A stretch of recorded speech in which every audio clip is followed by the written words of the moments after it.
أعوذ بالله من الشيطان الرجيم. بسم الله الرحمن الرحيم. الحمد لله رب العالمين، والصلاة والسلام على أشرف المرسلين سيدنا محمد وعلى آله وصحبه أجمعين. قال رب اشرح لي صدري ويسر لي أمري واحلل عقدة من لساني يفقهوا قولي. اللهم يسر ولا تعسر، اللهم يسر ولا تعسر، اللهم يسر ولا تعسر. Tuan-tuan, puan-puan yang dimuliakan sekalian, Assalamualaikum warahmatullahi ta'ala wabarakatuh. Alhamdulillah, kita bertemu sekali lagi di dalam halaqah ilmiah, di dalam keadaan kita yang lebih baik. Hendak kita mempelajari dan mempertingkatkan lagi pengetahuan kita terhadap agama Allah Subhanahu wa ta'ala, yang mana Rasulullah pernah bersabda, Man aradallahu bihim khairan yufaqihu fid din. Barang siapa yang Allah Subhanahu wa ta'ala inginkan kebaikan baginya, maka pasti Allah Subhanahu wa ta'ala akan membuatnya faham tentang agama Allah Subhanahu wa ta'ala ini. Jadi insya-Allah pada hari ini, dalam kita hendak memahami lebih tentang hukum hakam kontemporari yang ada kaitan dengan fikih hiburan, kita akan mengupaskan sedikit sebanyak pada hari ini topik tentang hiburan permainan dan juga permainan board game dan semua jenis-jenis permainan yang ada, insya-Allah. Tapi sebelum kita nak bincangkan tentang topik kita pada hari ini, ingin saya ajak tuan-tuan, puan-puan yang berada di luar sana untuk kita imbas kembali apa yang telah kita kongsikan pada minggu lepas.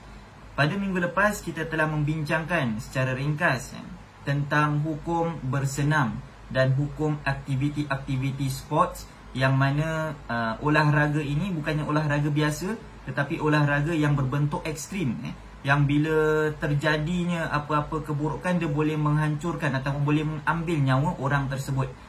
Aktiviti-aktiviti sport ekstrim ni adalah seperti mendaki gunung, kemudian ada surfing, ataupun rock climbing dan sebagainya, yang boleh kalaulah terjadinya apa-apa perkara yang tidak diingini, maka boleh terjadinya kehilangan jiwa.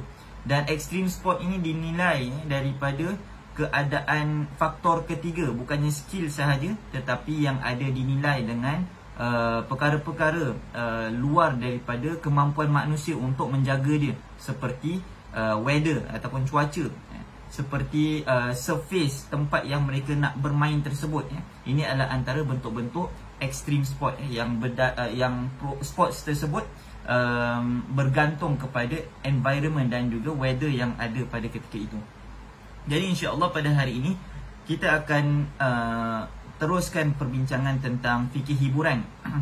Sebelum kita mulakan tentang fikih hiburan yang ada kaitan dengan permainan dan juga ada kaitan dengan apa-apa jenis board game dan sebagainya, ingin saya ajak kepada tuan-tuan sama-sama kita perhatikan sebuah ayat daripada ayat-ayat suci Al-Quran, daripada surah Al-A'raf.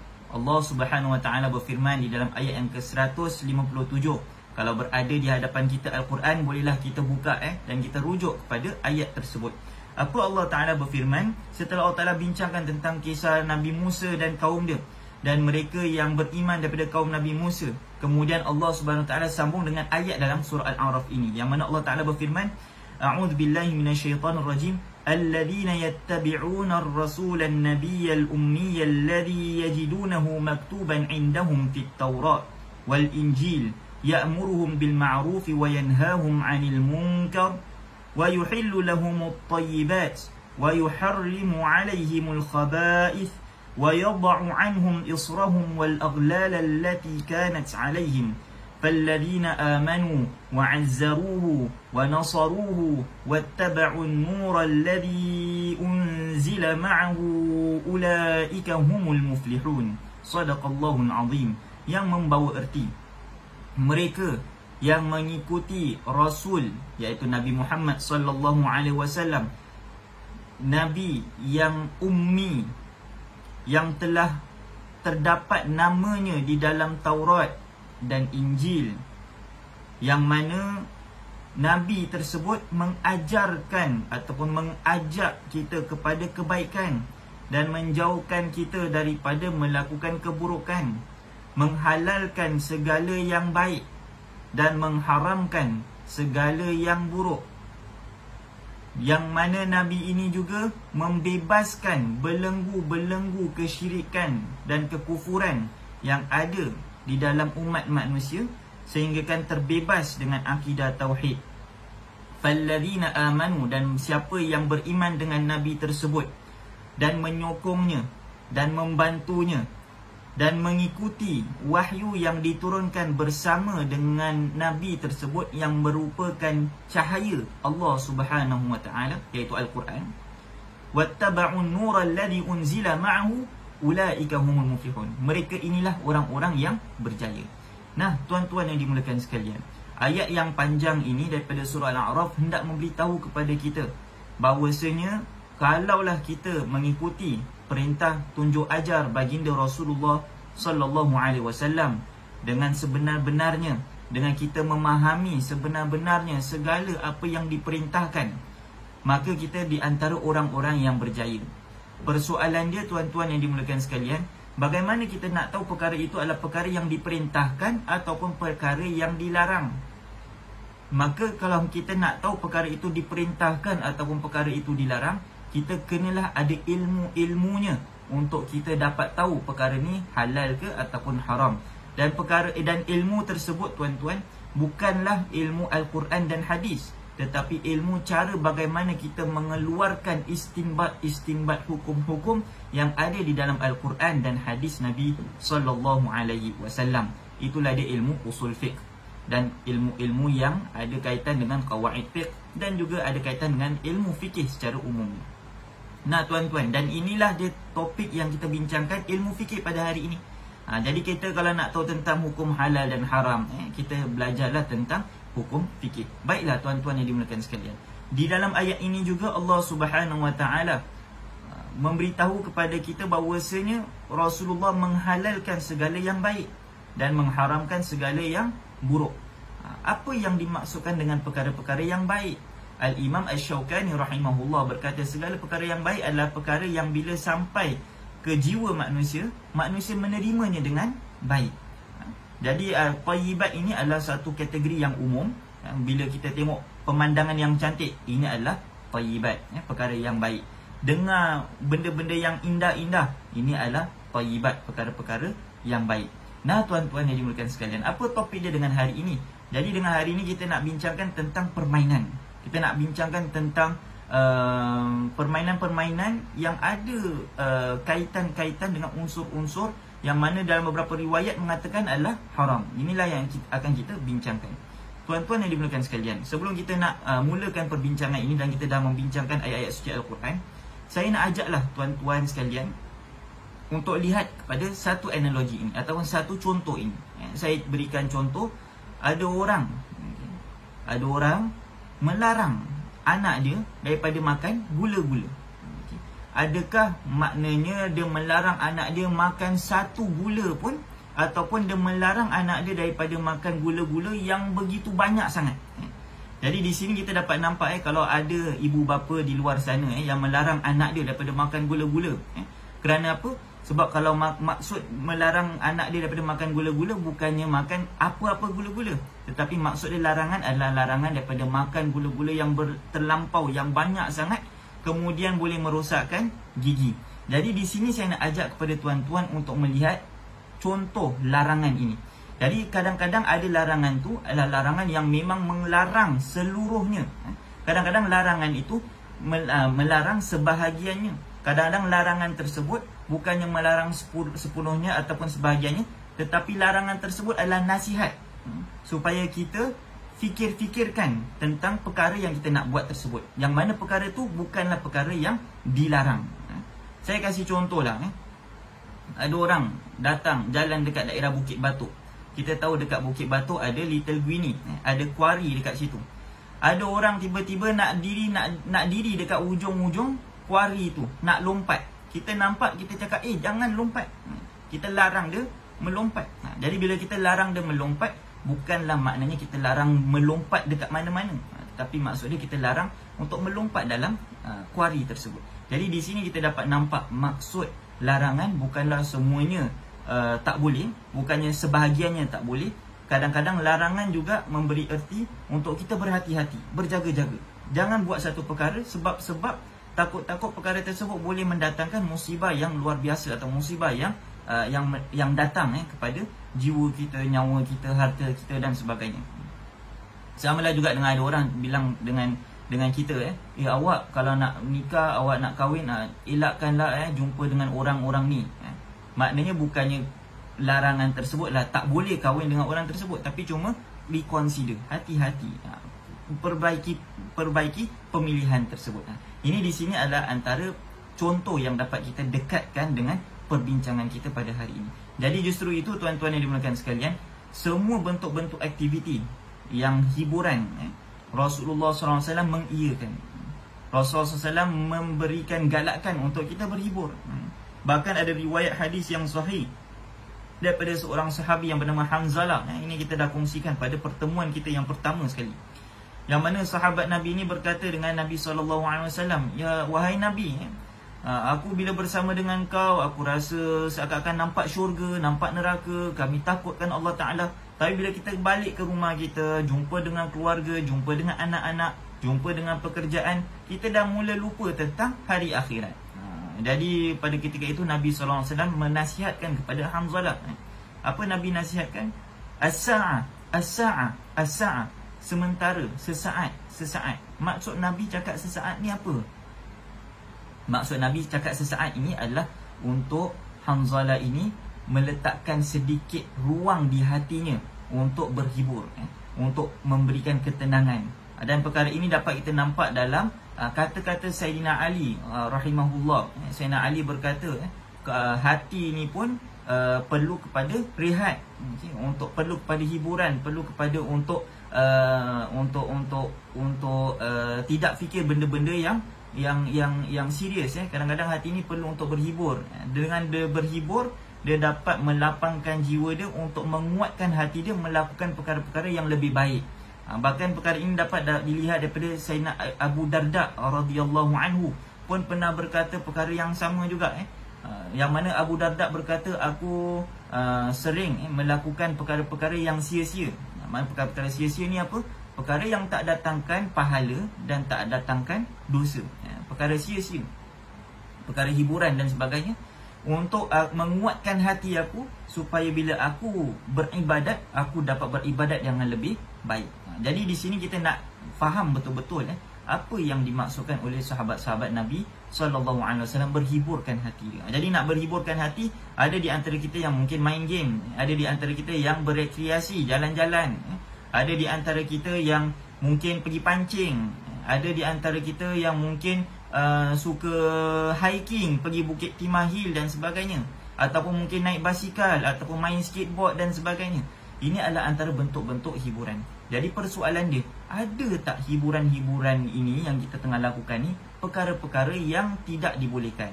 Maka itulah kita pada hari ini kita bincangkan tentang topik permainan-permainan yang menjadi kontroversi di antara para ulama kita.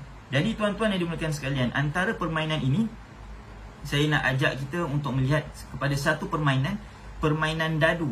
Kita pergi kat permainan yang klasikal, yang ada pada zaman Rasulullah dulu, dan kemudian kita naik pada zaman setelah Rasulullah, kemudian kita naik pada zaman-zaman kita sampailah zaman sekarang ni. Kita lihat pada permainan yang ada pada zaman baginda Rasulullah SAW. Ada permainan yang disebutkan oleh permainan dadu. Dadu macam Ibrahim pendek, lempar dadu. Okey, kita tengok siapa yang kena. Jadi inilah permainan dadu yang dah ada pada zaman baginda Rasulullah SAW. Jadi tersebut di dalam sebuah hadis yang telah diriwayatkan oleh Buraidah radhiyallahu anhu, hadis riwayat Imam Muslim. dan juga Imam Ahmad dan Abu Dawud, yang mana Rasulullah bersabda, "Man la'iba bin nardishir faka'annama sabagha yadahu fi lahmi khinzir wa damihi." Barang siapa yang bermain dadu, maka seakan-akan dia telah meramaskan tangan dia di dalam darah khinzir ataupun darah binatang yang bernama babi, dan juga dagingnya.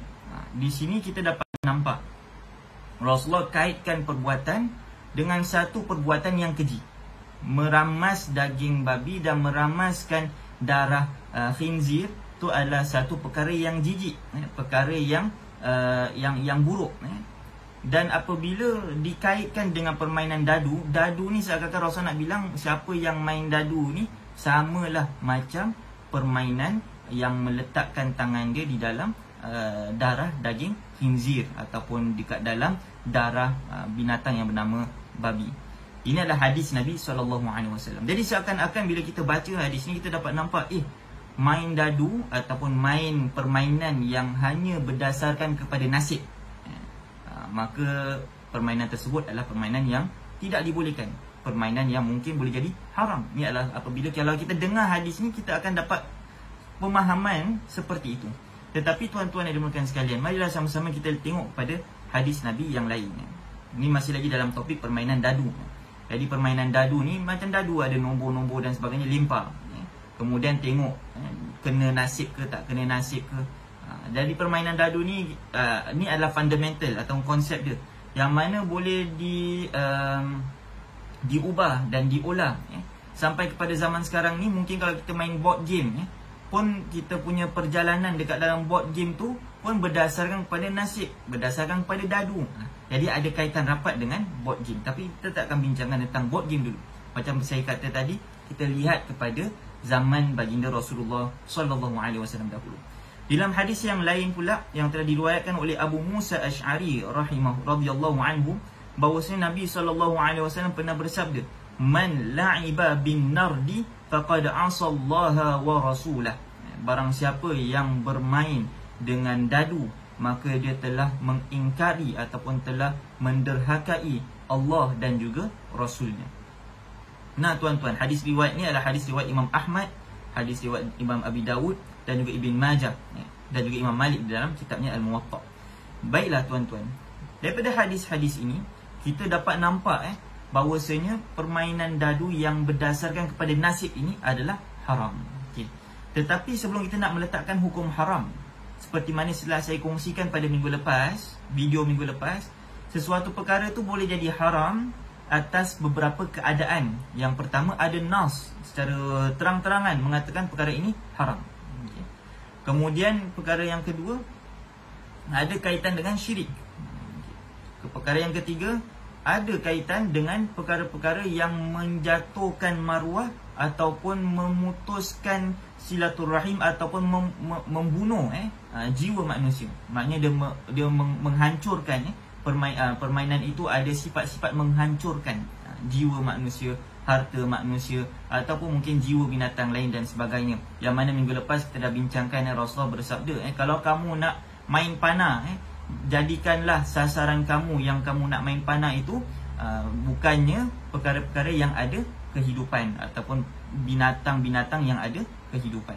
Jadi inilah antara anjuran baginda Rasulullah SAW. Elakkan kehancuran jiwa ataupun nyawa ataupun maruah yang ada pada sesuatu permainan. Kemudian yang keempat adalah unsur-unsur judi. Jadi bila kita cakap nasib, beza dengan bila kita cakap judi. Nasib seperti mana kita tahu, dia berdasarkan kepada keadaan. Tetapi kalau judi pula, dia berdasarkan kepada taruhan. Apa yang kita taruhkan. Dia ada unsur nasib, ada unsur risk, kemudian ada juga unsur taruhan. Jadi bila ada unsur taruhan, ada unsur risk, maka jadilah sesuatu perkara itu judi, walaupun berbagai bentuk dia. Mungkin dia tukar bentuk permainan judi. Kalau zaman dulu ada wal azlam, Allah SWT berfirman bahawasanya di dalam Al-Quran, innamal khamru wal maisiru wal ansabu wal azlamu rijsun min amali syaitan. Jadi azlam ni adalah satu bentuk kayu, anak panah, diletakkan dalam satu tempat, kemudian digoncang-goncang dekat anak panah tersebut ada nasib-nasib lah. Ada bilang ni boleh jalan, ni tak boleh jalan, ni jadi, ni tak jadi, ataupun mungkin ada warna-warna tertentu, berbeza keadaan dia. Jadi azlam tersebut yang ada pada zaman Rasulullah adalah mengikut kepada nasib juga, sama macam dadu. Jadi dia goncang, tengok apa lidi yang terkeluar. Lidi yang terkeluar itulah yang jadi nasib. Jadi sebab itulah contoh perkara tersebut pernah dilakukan pada zaman baginda Rasulullah SAW, yang mana ayat Quran telah mengatakan rijsun min amali syaitan adalah salah satu perkara yang dilarang, perkara-perkara yang najis, di antara perkara-perkara yang dilakukan selalunya oleh amalan-amalan syaitan. Jadi tuan-tuan yang dimuliakan sekalian, itu adalah antara 4 prinsip utama yang kita kena perhatikan dalam apa-apa permainan. Ada nas, kemudian yang kedua syirik, kemudian yang ketiga menghancurkan jiwa, menghancurkan agama. Ada 5 lah, 5 maqasid syariat. Agama dia maknanya maksiat, ataupun jiwa dia, bunuh orang, bunuh binatang tanpa sebab. Harta, hilangnya harta orang tersebut, ataupun permainan tersebut adalah antara bentuk-bentuk percurian dan sebagainya. Kemudian yang keempat, menjatuhkan maruah atau merosakkan keluarga dan sebagainya, silaturahim dan sebagainya.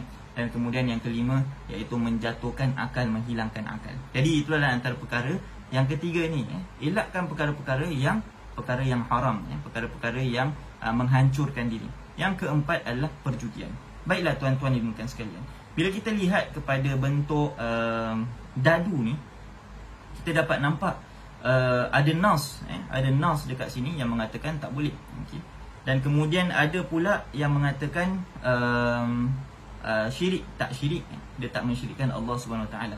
Yang ketiga, ada tak perkara-perkara yang haram, buka aurat ke, ataupun bunuh orang ke dan sebagainya. Dekat sini tak ada. Cuma mungkin ada bentuk-bentuk mengambil duit manusia, duit harta manusia dengan tanpa diredai. Ini adalah perkara yang ketiga. Perkara yang keempat, tuan-tuan yang dimuliakan sekalian, adalah perjudian. Kalaulah ada taruhan, barulah jadi perjudian. Kalau tak ada taruhan, tak ada perjudian. Jadi permainan dadu ni secara umum dia, kalau kita lihat, ulama-ulama mengatakan permainan dadu ini, kalau dimain secara suka-suka, secara tanpa ada taruhan, limpah-limpah sahaja, maka pada ketika itu tidaklah sampai kepada hukum haram.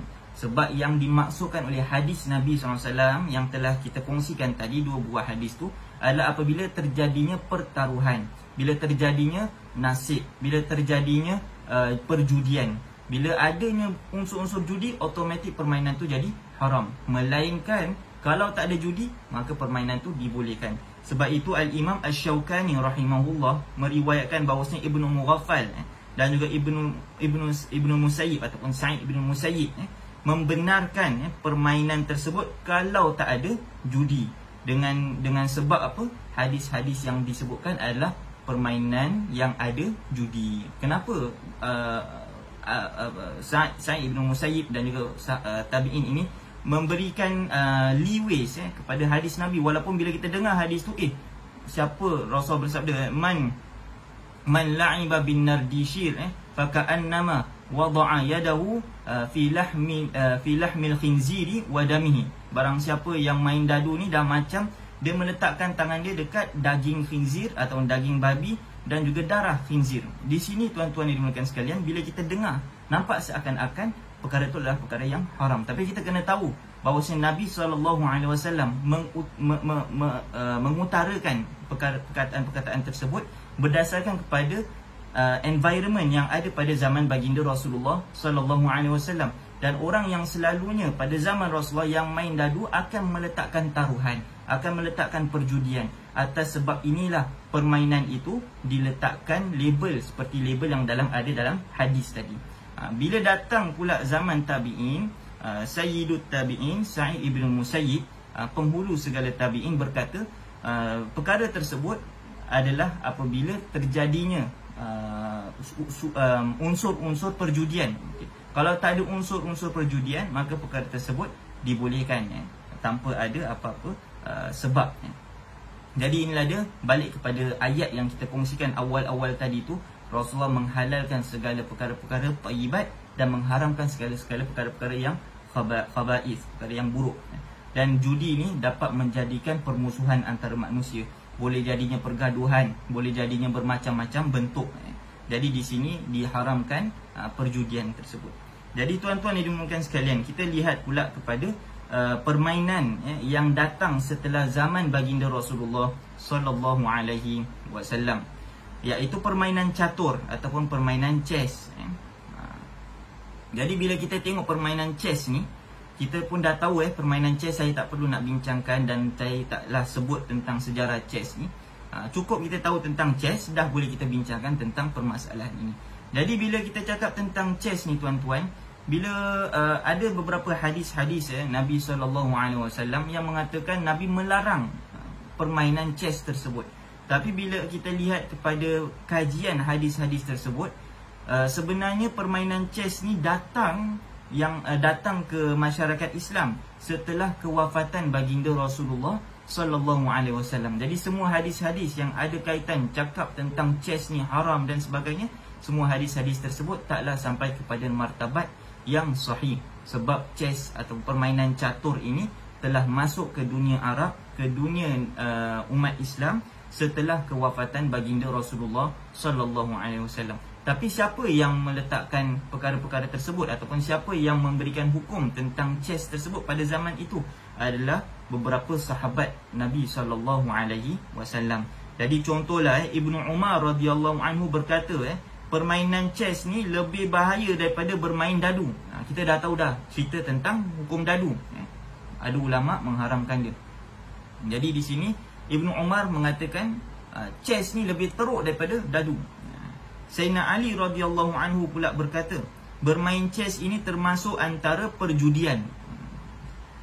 Bila kita lihat pula tentang Ibn Rushd menukilkan daripada Al-Utaybiyah dalam kitabnya Al-Bayan wa Tahsil, mengatakan bahawasanya Imam Malik pernah ditanya tentang permainan chess ni.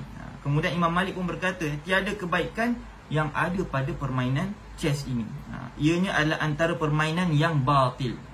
Tetapi bila disebutkan pula tentang beberapa keadaan-keadaan ulama-ulama yang cuba memahami apa maksud permainan batil yang telah dinukilkan oleh Imam Malik, ulama-ulama mengatakan perkataan batilnya adalah perkara yang tak mendatangkan pahala dan tak mendatangkan dosa. Itulah ada perkara yang batil. Jadi ada ulama mengatakan permainan catur ini dibolehkan selagi mana tak ada unsur-unsur perjudian.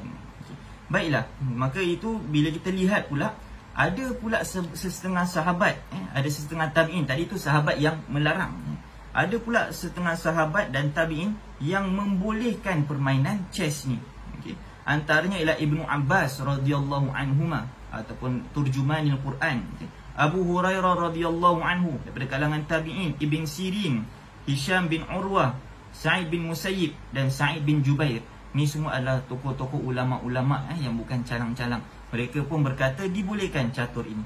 Jadi satu ulama membolehkan, satu ulama pula tidak membolehkan. Jadi di sini kita sebagai cuba nak menilai, bukannya saja kita nak play safe, tetapi kita cuba nak sedaya upaya memahami teks ataupun memahami keadaan yang disebutkan oleh baginda Rasulullah ataupun yang disebutkan oleh para sahabat ridwanullahi alaihim.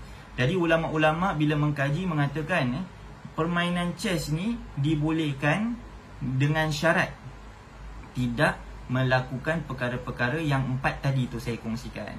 Nas memang dah tak ada dah, sebab chess ni masuk setelah kewafatan baginda Rasulullah SAW ke dunia Islam. Kemudian yang kedua, ada tak bentuk-bentuk syirik dalam permainan chess? Tak ada. Kemudian yang ketiga, ada tak perkara-perkara yang mengharamkan permainan chess? Tak ada. Melainkan kalau dia main chess tu betul-betul dah nak dekat habis waktu, dia pun belum solat, dia main chess. Okeylah, one game. Kemudian dengan one game tu dia tertinggal solat, maka pada ketika itu chess tu diharamkan, bukan disebabkan chess tersebut, tetapi disebabkan perangai orang yang main chess tersebut. Di sini kita dapat nampak chess by itself tidak mendatangkan perkara-perkara yang mengharamkan. Dan perkara yang keempat, ada tak bentuk-bentuk perjudian? Kita dapat nampak tak ada pun bentuk-bentuk perjudian. Sebab itulah Dr. Yusuf Qaradawi mengatakan permainan yang nasib tu, permainan dadu ni berbeza dengan permainan chess. Permainan chess dia punya, untuk nak menang tu dia balik kepada kepakaran orang yang bermain tersebut. Beza dengan dadu hanya melihat kepada nasib lontaran seseorang tersebut. Jadi perbezaan ni bila dah ada, maka hukum pun berbezalah. Jadi itulah mengatakan bahawasanya permainan chess ni sebenarnya dibolehkan. Tak ada apa-apa pun unsur-unsur yang tidak memberikan dia ataupun tidak membolehkan dia. Jadi di sini kita dapat nampak bentuk-bentuk permainan yang ada pada zaman Rasulullah dan juga pada zaman para tabi'in. Sekarang ni bila kita main game Monopoly Deal, ataupun kalau kita main board game Monopoly, ataupun kita main board game yang lain lah, backgammon ke dan sebagainya, dibolehkan ke tidak? Jawapannya dibolehkan, walaupun dia dibalikkan kepada dadu tersebut. Sebab permainan dadu ni dibolehkan selagi mana tak ada unsur-unsur perjudian. Jadi walaupun perjudian tu bukannya duit, walaupun perjudian tu makanan, walaupun perjudian tu gula-gula dan sebagainya, pun sama juga. Bila ada taruhan, ada risk, maka jadilah satu perkara itu sebagai judi. Baiklah, kita lihat kepada permainan-permainan yang seterusnya. Ada juga permainan, jadi bila board game zaman sekarang ni semuanya dibolehkan selagi mana tidak ada unsur-unsur yang 4 tadi tu saya kongsikan. Kemudian kita lihat pula kepada permainan game yang ada dekat dalam PlayStation ataupun dekat dalam handphone dan sebagainya. Jadi permainan game yang ada secara umumnya dibolehkan, melainkan kalau dalam game-game tertentu yang ada karakter-karakter yang boleh menggairahkan ataupun karakter-karakter yang membuka aurat dan sebagainya, kalaulah perkara tersebut menjadi satu pembuka orang untuk melakukan maksiat, maka dia jadi haram. Tetapi kalaulah katakan permainan tersebut tidak menjadikan sebagai pembuka untuk melakukan maksiat, maka tidaklah menjadikan satu permasalahan apa-apa, dia dibolehkan. Jadi inilah dia antara perkara-perkara yang dapat kita lihat bersama, insya-Allah. Tuan-tuan yang dimuliakan sekalian, selain daripada game online ataupun game yang ada, kita pun boleh lihat tentang game poker, game daun. Jadi game daun ni boleh ke tak kita main game yang ada game, ada king, ada queen, ada jack ke siapa, saya pun tak tahu sangat. Jadi permainan tu kalau lah katakan kita nak main, boleh ke tak? Jawapannya boleh lah, tak ada masalah apa-apa, selagi mana tak ada unsur-unsur yang 4 tadi tu saya kongsikan.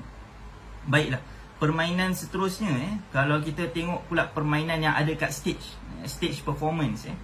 Stage performance ni kita kalau nak tengok boleh, tak ada masalah apa-apa, selagi mana dalam performance tersebut tak ada perkara-perkara yang mengharamkan atau perkara-perkara yang haram. Jadi kalaulah katakan kita tengok bola sepak, tengok TV, tengok apa dan sebagainya, dibolehkan secara umumnya. Bila kita katakan permainan bola boleh ataupun tidak, permainan bola ni kalau kita tengok sejarah dia, dia adalah salah satu unsur bagaimana pihak barat pada ketika itu sedang nak menguasai negeri Islam. Jadi mereka permainan bola pada 18th century ataupun pada 19th century, the late 19th century, maka terlahirlah permainan bola sepak dan sebagainya, secara bola sepak yang kita nampak sekarang ni lah. Jadi bila kita lihat kepada keadaan seperti itu, kita tak ambil kira sejarah, kita lihat kepada permainan bola sepak sahaja. Permainan ini pada mula-mulanya ulama-ulama ada yang nampak dia sebagai satu bentuk kita menyokong musuh Islam yang tengah nak attack negeri Islam pada ketika itu. Tetapi zaman tersebut adalah berlaku pada zaman 19th century lah. Tapi kita sekarang pada zaman 20th century, kita dapat nampak perkara tersebut, ataupun 20th century ataupun 21st century ni, kita dapat nampak permainan tu dah jadi permainan yang global, yang mana permainan tu tak ada unsur-unsur diaya ataupun tak ada unsur-unsur propaganda daripada barat dan sebagainya. Jadi justru itu bila kita lihat permainan bola sepak ni sebenarnya dibolehkanlah, sebab tak ada apa-apa empat unsur tersebut. Jadi kalaulah katakan kita nak main bergusti, permainan wrestling dan sebagainya, wrestling yang ada dekat entertainment dan sebagainya tu tak dibolehkan lah, sebab dia membuka aurat dan sebagainya. Tetapi yang kalau katakan permainan gusti, kita olahraga sendiri dan sebagainya, maka dibolehkan, tak ada masalah apa-apa. Jadi wallahu a'lam bissawab. Ini adalah antara bentuk-bentuk permainan yang dapat kita kupaskan pada hari ini, insya-Allah. Jadi kalau minggu depan kita akan lebih mengupaskan tentang bentuk-bentuk hiburan-hiburan yang lain yang mungkin kita tak bincangkan pada hari ini ataupun pada minggu-minggu lepas. Dan kita akan menjadikan sebagai satu rumusan ataupun ringkasan kepada pertemuan kita pada bulan September ini yang menjadi yang kita bincangkan mengenai fikih hiburan. Jadi insya-Allah pada bulan Oktober ataupun pada minggu depan ataupun pada lagi 2 minggu, insya-Allah pada minggu kedua Oktober, kita akan membincangkan tentang fikih minoriti. Fikih minoriti ni apa? Fikih aqalliyat ataupun fikih kalau manusia ataupun umat Islam tu berada di antara orang-orang yang penduduk yang kecil yang ada dekat dalam negeri-negeri yang majoriti dia adalah bukan Islam. Dan kita akan bincangkan sedikit sebanyak tentang kewarganegaraan, citizenship dan sebagainya. Wallahu a'lam bissawab. Kita akhiri pertemuan kita ini dengan subhanakallahumma wa bihamdika nashhadu an la ilaha illa anta nastaghfiruka wa natubu ilaik. Bismillahirrahmanirrahim. Wal 'asri innal insana lafi khusr illa alladhina amanu wa 'amilus solihat wa tawassaw bil haqqi wa tawassaw bis sabr. Wa sallallahu ala sayyidina Muhammad wa ala alihi wa sahbihi wasallam. Walhamdulillahi rabbil alamin. Sekian, assalamualaikum warahmatullahi wabarakatuh.